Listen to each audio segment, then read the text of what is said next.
is Mr. David Proval and Ms. Drea Di Matteo.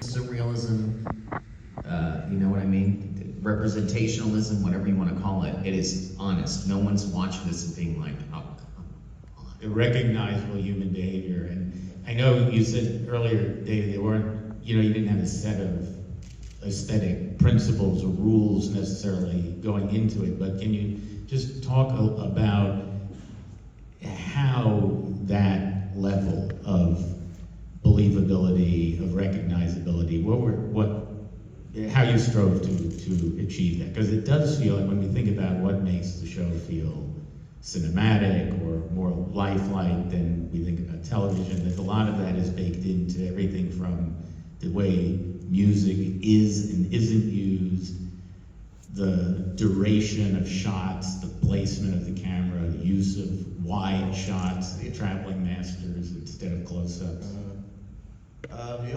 The only thing I went into it with was I just wanted to leave it wide. That's all I really knew. And Alex Sakharov, VP of Pilot, we looked at Chinatown, the scene in the orange orchard, and that we sort of copied that in the pilot. And I was thinking, oh well, everybody's going to have to do this same style. And then when the directors came in, I sort of thought, well, these are smart people. We can't. I remember hearing about L.A. Law. There was a producer on that show who used to take all the directors when they came and march them around the sets and tell them what kind of shots they could get where and how often. And I thought, well, you can't do that. I mean, you just can't do that. People have to, express themselves. But as I'm going back on it, that's the only thing I remember was just leave it wide. Don't move the camera in therapy. What? Don't move the camera. Oh yeah, in don't therapy. move the camera in therapy. That was the other one. That was, yeah. And no walk and talk. No what? No walk and talks. Oh yeah, no, we didn't have walk and talk. Our competition the first couple of years was all walk and talk, so we didn't do that. Yeah, I mean, I had been on the Rocker Files, and we'd go down to L.A. airport and start at gate number 35 and walk through the tunnel there, blah blah blah blah blah blah, blah. And it was okay, but I just didn't want to do that all the time. So we didn't do it.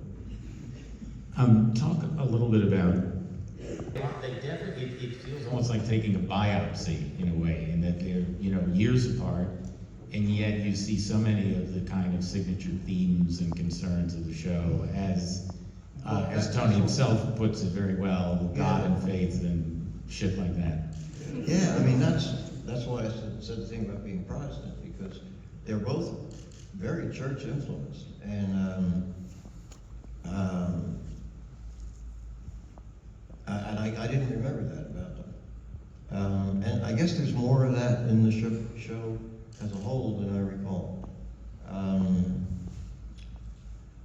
So I guess because my grandmother came from Naples, and there was this, I guess, tiny Baptist community there, kind of like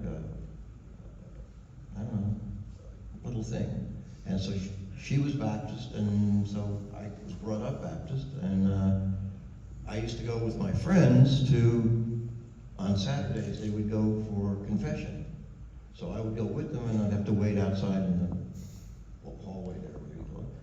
And I remember going to weddings and seeing incense and all that. I thought, well, that's for me. I don't like this other thing at all. Plus, you get to confess your sins and God. And so I guess there's a lot of that in there because of that. It really strikes me hard. It's a big religion. didn't realize that these two had so much of that in it. But I also know, I was aware that Paulie, who has the problem with the psychic, and turns his back on Jesus, way at the end, sees the Virgin Mary in the bada bing. And I kind of like that. Well, we didn't know if we were gonna, and then there was a time in which you thought you were gonna end it, Yeah. in between the break between 5 and 6, I guess, or whatever that became. When I joined at the beginning of season 5, that was supposed to be the last season. Right, And it ends with Adriana dying. right. And there was more, but I was only hired for 5 episodes, and if my scripts went well, and he didn't tell the truth about what the ending of the show was or anything. He lied. I think you must have known, but I didn't We had a know. problem. There was somebody on the set that was going to the press with. Oh, yeah, I understand that I could not be trusted. I totally get it. I just remember that was the end, and then there was season 6, and it was. No, David was very, was really you were happy very there was adamant more. about, you just felt like there was nothing left to do and you were exhausted. And for me, I've told this story before, I was very selfish. I had just gotten my first big deal with HBO, and then David decides he's gonna end the show. So he said, look, I'm gonna have a meeting on Saturday and you can come in. There's me, Robin, Mitch, and David. And he goes, if you guys can convince me, then fine. And this was literally this giant deal hanging in the balance, and I went in and I locked that door.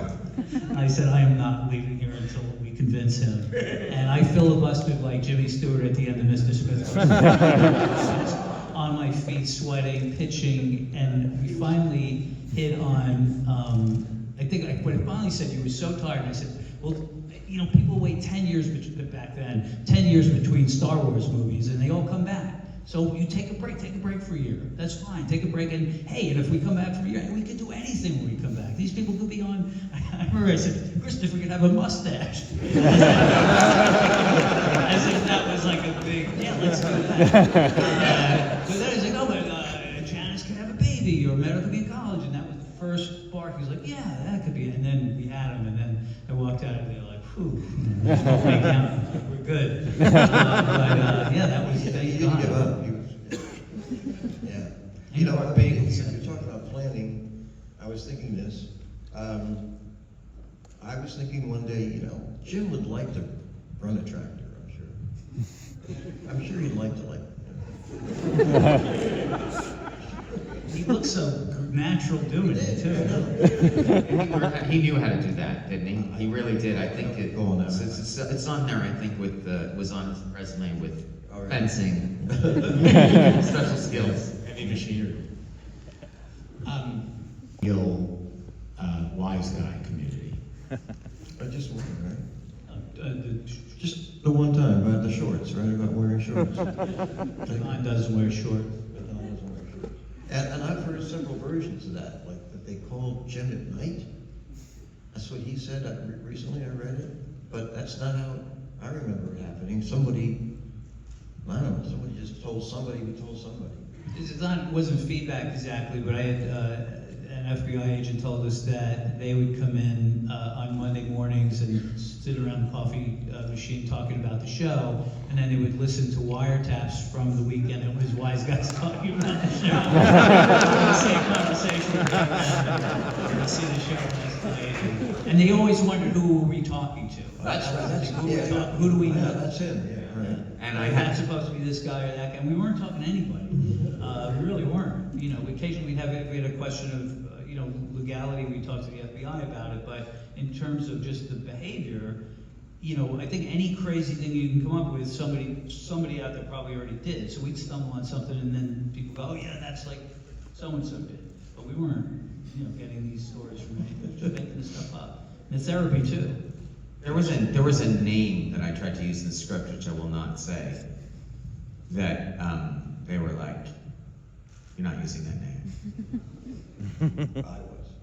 No. you're not. Well, you did that for writing reasons. This was because it was the name of somebody connected. Oh, really? Yeah, they're like, that person is in the karting industry. Uh-huh. I was like, oh, okay, take that name out, change it to Cohen. Well, I had a cousin, my marriage, that I never went to. He was known as Joe Poupette, and Joe Meatballs. And when I was a kid, we used to go to weddings, and he was always dressed really cool, and give us kids money to go buy sodas and stuff. So I made a rule early on. When I say I have no rules, one rule is I'm not going there. I'm just not going to go there. And that included him. And then toward the end of the show, I had my wife and I and my cousin, his wife, had dinner together, and we decided. I said to Joe, this is crazy. We should get together. So he said, I totally agree with you. And, okay, so we made a date.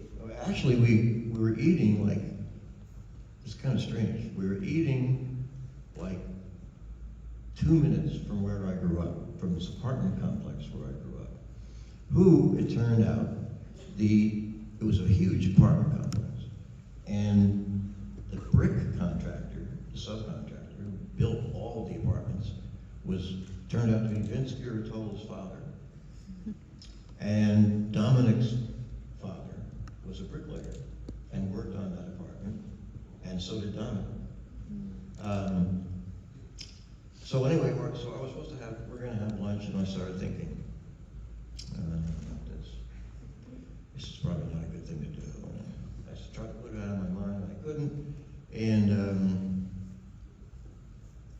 it was the day before, and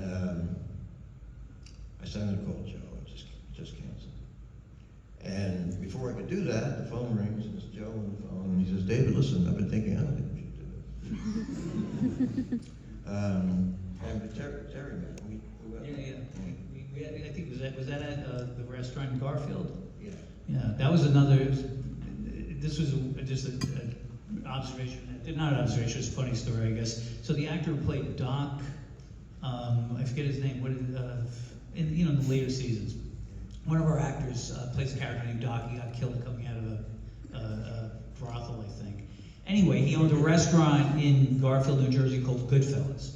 So we ate there one night, and Doc was the kind of guy, pinky ring, silk suit, the tie undone around his jacket, and he would own this restaurant. So people would come in, they'd come over to the table, "Hey, how you doing?" Always go out of their way to say hello. So I'm thinking, God, he's actually a real wise guy. So at one point, judges were coming over to him, and, "Oh, hi, Your Honor, how are you doing?" It was filled with judges and like sheriffs. lawyers, but everybody's coming over to pay respects to Doc, and I didn't realize, this guy's obviously very connected.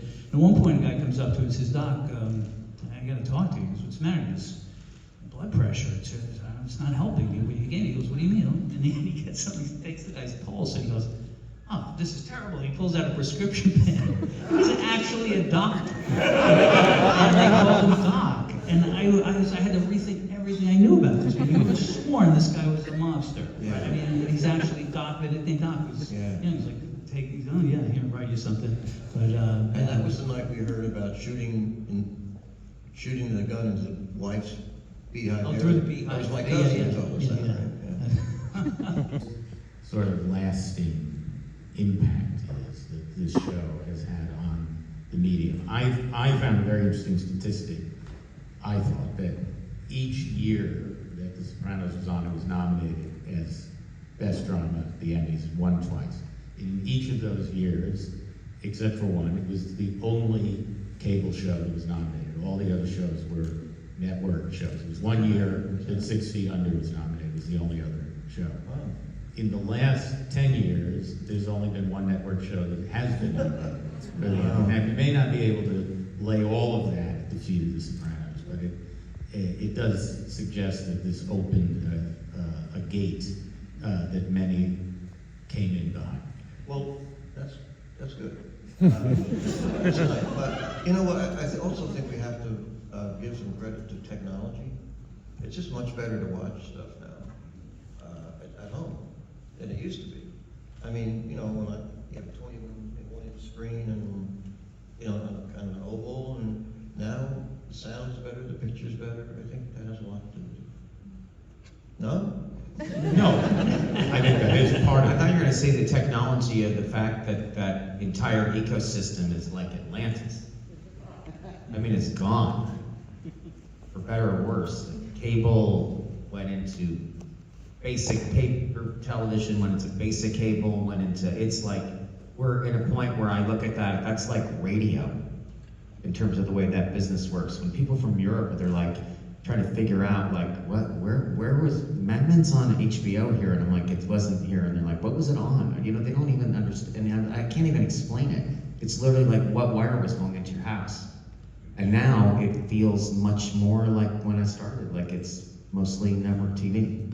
It's just a machine that's very hard to, when I turn on the Apple TV, I actually forget why I'm there a lot of times. There's so much, I feel like I'm looking at like I'm a dog and like 30 squirrels just walked into the, you know.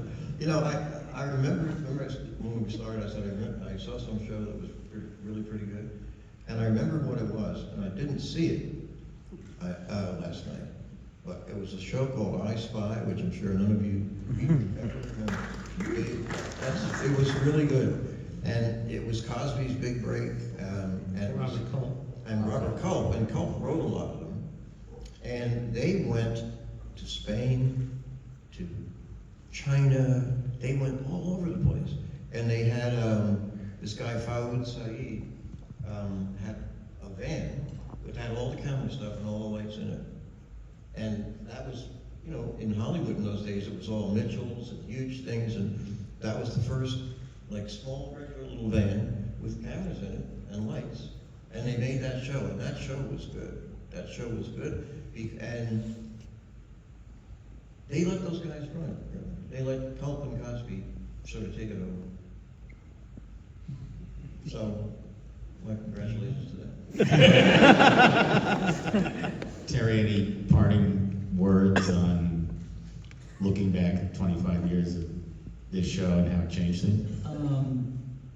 You know, I think for a brief shiny moment we thought this was going to usher in and just for the forever this level of storytelling, and sadly, you know, what I'm seeing is a slipping back to, you know, the kind of things we did, you know, when we started the show, the stuff you're fighting against, and you know, it's a struggle every day. I mean, you know, Matt and I are still out there, you know, doing this, and you know, to try to remind people what made this show so great, and you know, to take risks and to trust the audience. Again, that's the, you know, again, don't talk down.